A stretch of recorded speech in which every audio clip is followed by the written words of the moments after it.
Hivi ni mimi tu ndiye sikujua hizi dalili za mwanzo za ujauzito? Hebu tujue pamoja. Mwanzo wa ujauzito unaweza kuwa muda wa furaha, lakini pia wa kuwa na wasiwasi kidogo. Lakini usiwe na shaka, tupo hapa kukusaidia kuelewa vizuri zaidi. Cha kwanza, uchovu. Unajisikia umechoka sana isivyo kawaida. Mwili wako unafanya kazi ya ziada kutengeneza kamtu kadogo. Kinachofuata, kichefuchefu cha asubuhi. Na hapa ndipo patamu, sio kila wakati kinatokea asubuhi tu. Kama unajisikia kichefuchefu wakati wowote usiotarajia, inaweza kuwa dalili. Matiti kuwa laini au kuuma. Ndiyo, hilo pia linaweza kutokea. Mabadiliko ya homoni yanaweza kufanya matiti yako yaume na yawe rahisi zaidi kuhisi. Kutamani sana baadhi ya vyakula au kuchukia vingine. Ghafla huwezi kuvumilia harufu ya kahawa, lakini unatamani sana achari saa 9 za usiku. Hisia zako za ladha zinaweza kuwa zinatoa ishara kuna kiumbe njiani.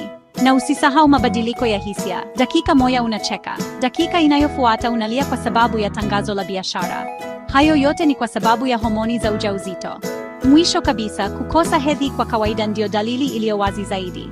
Lakini kumbuka, kila mtu yuko tofauti. Kama unapata dalili hizi zote, inaweza kuwa wakati wa kupima ujauzito. Na kila wakati ongea na mtoa huduma wako wa afya kwa ushauri bora zaidi.